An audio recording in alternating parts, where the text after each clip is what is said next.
राज्यपाल राज्यपाल का राज्य संवैधानिक पद होता है जिसके द्वारा कार्यपालिका का कार्य संचालित होते हैं।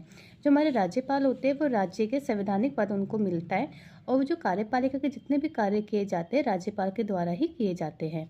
आर्टिकल 153 में राज्यपाल का पद का प्रावधान रखा गया है और भारतीय संसदीय शासन प्रणाली में राज्यपाल तथा राज्य का अभिन्न अंग बोला गया है। जो हमारी संसदीय शासन प्रणाली होती है उसके अंदर जो हमारे राज्यपाल होते हैं वो एक अभिन्न अंग है।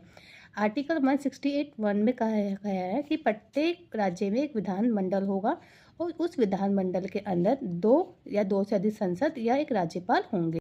योग्यताएं, पहला है कि भारत के नागरिक होने चाहिए, एज 35 वर्ष होनी चाहिए और किसी भी लाभ के पद पे नहीं होने चाहिए और राज्य के विधानसभा के सदस्य चुनने योग्य होने चाहिए।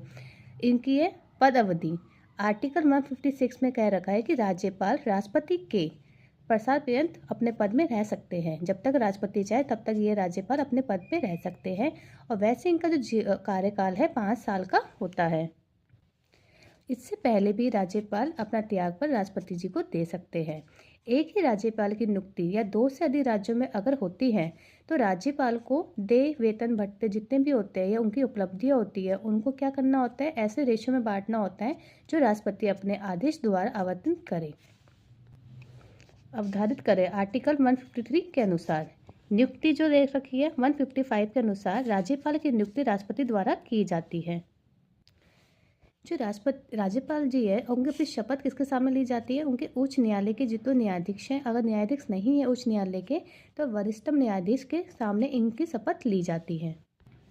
कार्य एवं अधिकार, कार्यपालन से संबंधित कार्य, पहला है कि जो जितने भी कार्य किए जाते हैं राज्यपाल के द्वारा ही संचालित किए जाते हैं। जो भी राज्य की कार्यपालिका के अंतर्गत कार्य किए जाते हैं इसके अंदर क्या होता है कि मंत्री परिषद का गठन किया जाता है और मुख्यमंत्री की सलाह पर वो मंत्री परिषद के सभी मंत्रियों को नियुक्ति की जाती है।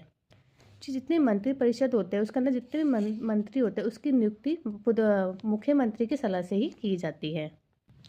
और मुख्यमंत्री जी की नियुक्ति कौन करते हैं, राज्यपाल जी करते हैं। राज्य लोक सेवा आयोग के अध्यक्ष, सदस्यों, महाधिवक्ता, राज्य वित्त आयोग के अध्यक्ष, राज्य मानवाधिकार आयोग, राज्य महिला आयोग के अध्यक्ष की नियुक्ति भी राज्यपाल के द्वारा की जाती है। आपातकाल शक्ति, जैसे 356 में राष्ट्रीय शासन लागू होता है उसी तरह आर्टिकल 92 में कह रखा है कि राज्यपाल को आपातकाल की घोषणा करने की शक्ति प्रदान की गई है। आपातकाल घोषणा का करके राज्यपाल शासन लागू किया जा सकता है। विवेकी शक्ति जितने भी है आर्टिकल 167(3) में दे रखा है कि जो राज्यपाल है अपने विवेक शक्ति का यूज़ कर सकते हैं। अगर कोई विधानसभा कार्यपालिका में अपना बहुमत खो चुकी है तो नई सरकार का गठन राज्यपाल के द्वारा किया जा सकता है विवेक शक्ति का यूज़ करके। आर्टिकल 161 में है कि क्षमादान की शक्ति, राज्यपाल को क्षमादान की शक्ति प्रदान कर रखी है कि वो चाहे तो किसी की सजा को भी क्षमा कर सकते हैं। विधायी शक्तियाँ, आर्टिकल 168 के तहत कह रखा है कि राज्य के विधास्थापिका का अभिन्न अंग होता है।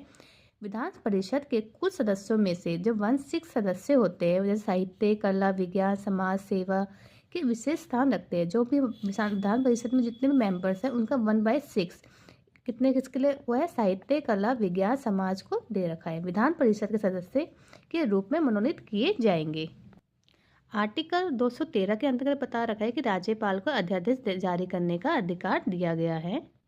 न्यायिक शक्तियाँ, आर्टिकल 161 में कह रखा है एक तो क्षमादान कर सकता है, मतलब दोषी को जितनी भी सजा है उनको माफ़ कर सकते हैं। और 161 में क्या करके राज्यपाल को विशेष न्यायिक शक्तियाँ प्रदान कर रखी है। क्वेश्चन आता है कि न्यायिक शक्तियाँ किस आर्टिकल्स के अंदर आता है, आर्टिकल 161। राज्य सरकार का गठन भी कार्यपालिका, न्यायपालिका, व्यवस्थापिका से मिलकर होता है। जो हमारा भारत है वो राज्यों का क्या है, संघ है, जिसमें हमारे 28 राज्य और 8 केंद्र शासित प्रदेश है। जिसमें क्या है, जहाँ सदन का जो विधानसभा है और तब विधान परिषद है। जो विधान परिषद को उच्च सदन कहते हैं और विधानसभा को निम्न सदन कहा जाता है।